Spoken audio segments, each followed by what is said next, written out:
Namaskar. Today we will see cervical vertebrae.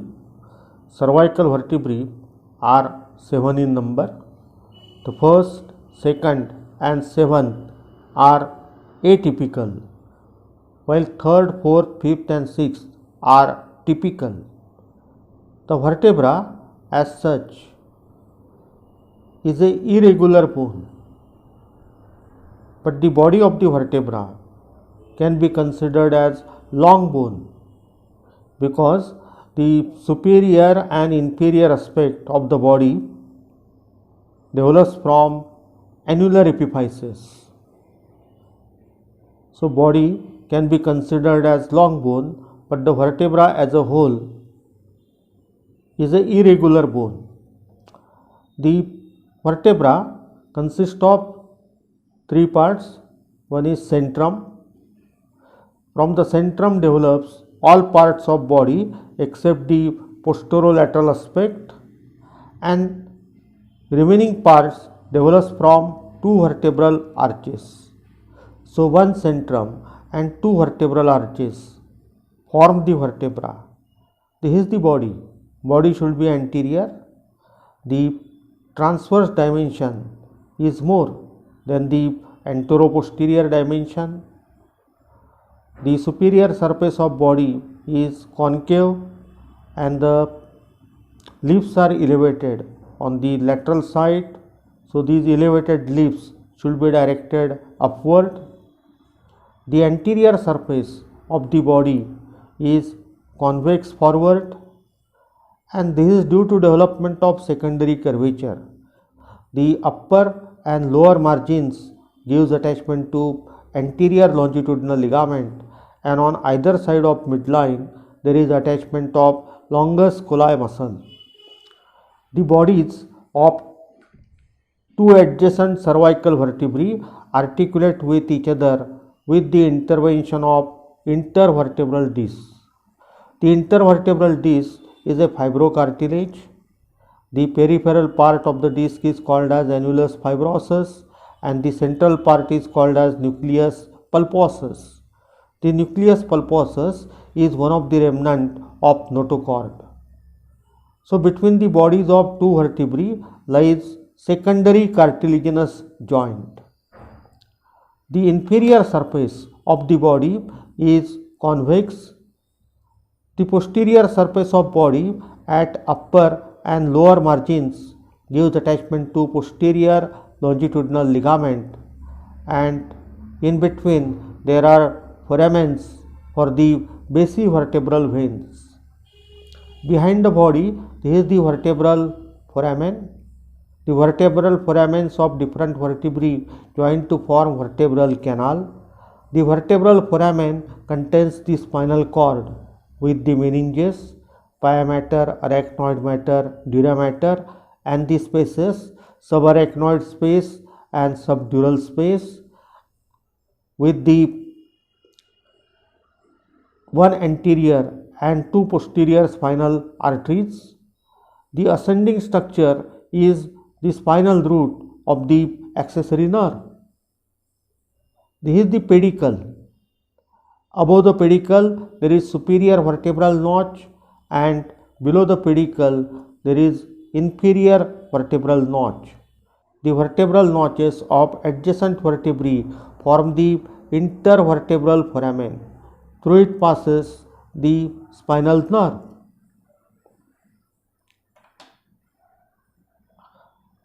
This is the foramina transversarium. Through it passes second part of vertebral artery, vertebral vein and the sympathetic plexus. Surrounding the foramina transversarium lies anterior root, anterior tubercle, costotransverse bar, posterior tubercle and posterior root. The posterior root represents the transverse element, while anterior root, anterior tubercle, costotransverse bar or intertubercular lamella and posterior tubercle represents the costal element. In the thoracic region, the costal elements form the ribs. The spinal nerve pass through the intervertebral foramen, but the ventral ramus passes above the costotransverse bar, while the dorsal ramus passes anterolateral to the articular pillar. The articular pillar contains superior articular process having superior articular facet, which is directed backwards and upwards, and the inferior articular process with inferior articular facet, it is directed downwards and forwards. The inferior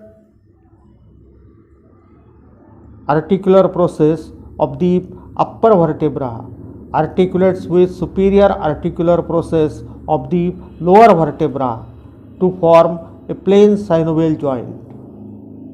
These are the laminae. The upper border and lower part of anterior surface gives attachment to ligamentum flavum.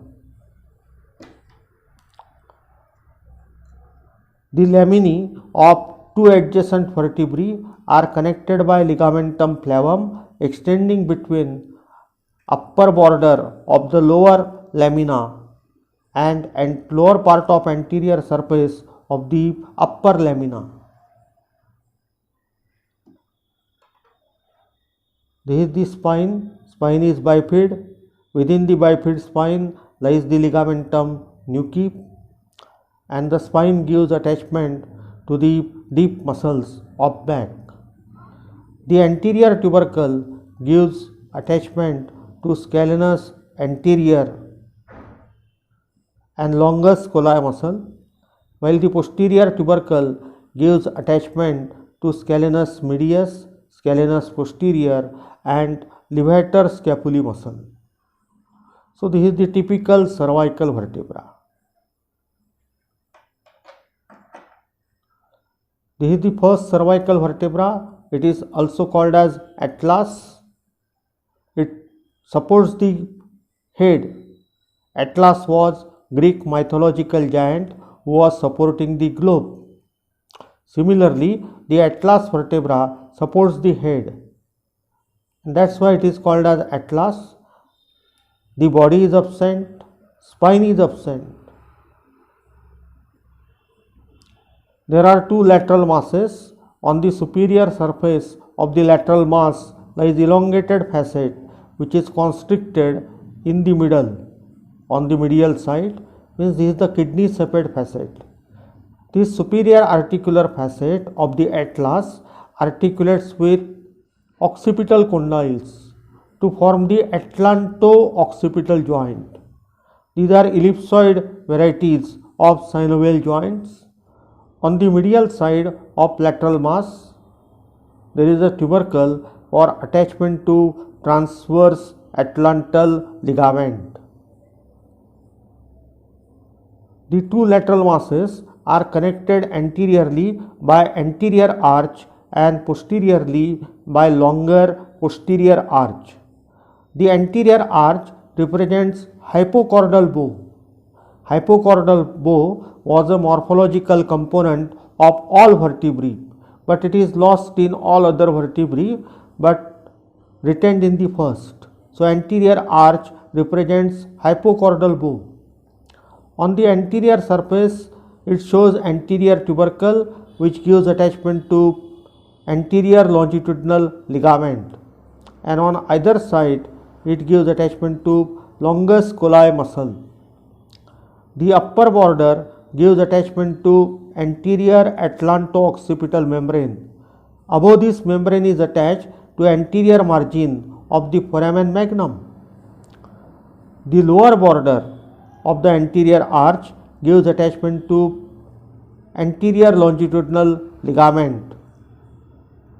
It is also called as anterior atlantoaxial membrane.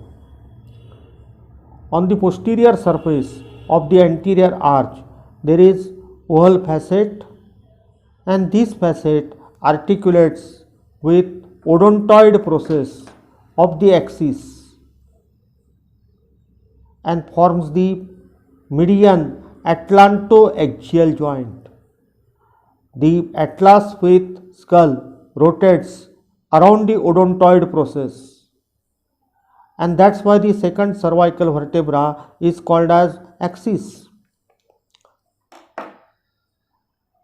At the atlanto-occipital joint, noding movement takes place. The odontoid process of the axis is held in proper position by the transverse atlantal ligament, which is attached to tubercle on the medial aspect of the lateral mass. This ligament is very smaller, but it is very important.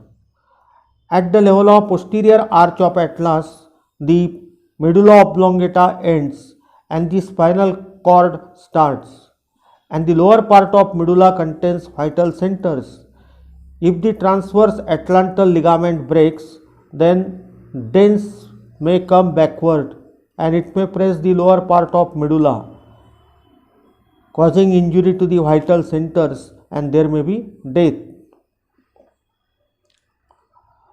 This is the posterior arch. On the superior surface of posterior arch, behind the lateral mass, there is a groove for third part of the vertebral artery, and between the vertebral artery and the bone lies the first cervical nerve. Then the first cervical nerve divides into two rami, ventral and dorsal. The ventral ramus passes forward, while dorsal ramus, called as suboccipital nerve, passes backward. The medial part of the posterior arch above gives attachment to posterior atlanto-occipital membrane. This membrane is attached above to the posterior border of foramen magnum. The posterior tubercle represents the spinous process, and it gives attachment to rectus capitis posterior minor muscle. Origin of rectus capitis posterior minor. The lower border of the posterior arch gives attachment to ligamentum flavum. This is the uppermost pair of ligamentum flavum. Through the foramina transversarium passes vertebral artery, vertebral vein, and sympathetic plexus. The transverse tubercle above gives origin to superior oblique muscle. The tip gives insertion to inferior oblique muscle, and below and laterally it gives attachment to scalenus medius and levator scapulae muscle.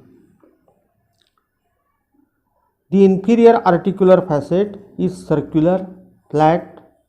This inferior articular facet articulates with the superior articular facet of the axis, forming the lateral atlantoaxial joint. These are plain synovial joints.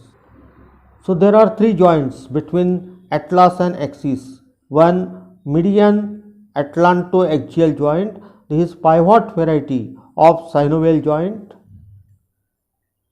And there are two lateral atlantoaxial joints. These are plain synovial joints.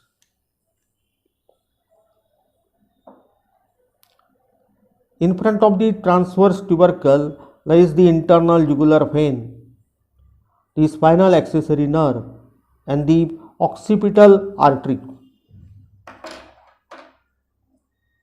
This is the second cervical vertebra. It is called as axis.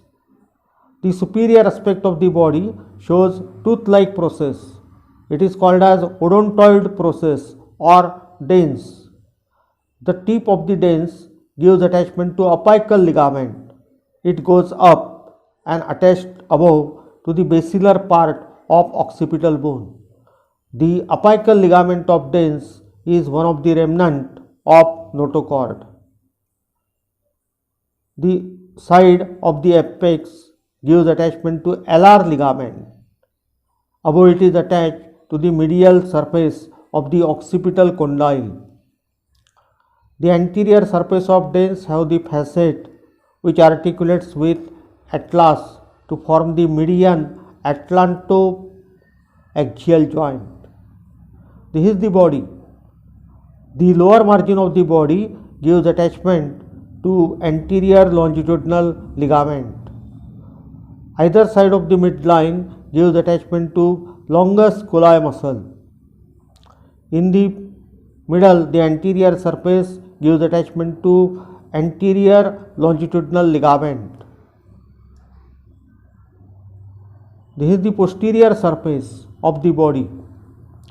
The lower border gives attachment to posterior longitudinal ligament, and above that it gives attachment to membrana tectoria. There is also presence of basivertebral veins, foramens for basivertebral veins. The superior articular facets articulate with inferior articular facets of atlas to form the lateral atlantoaxial joints. Behind the dens there is groove for transverse atlantal ligament. This is the spine. The spine is bifid. Within this bifid spine lies ligamentum nuchae. The spine gives attachment to origin of rectus capitis posterior major muscle and origin to obliquus capitis inferior muscle.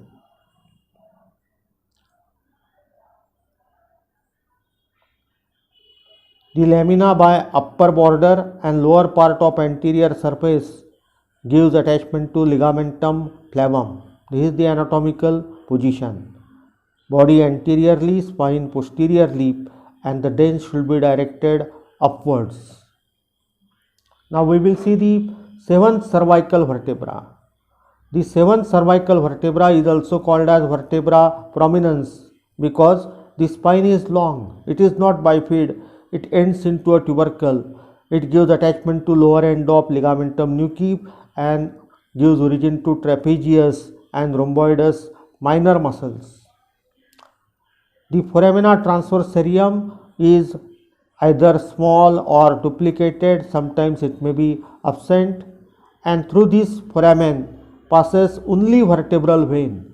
Vertebral artery doesn't pass through the foramina transversarium of the seventh cervical vertebra.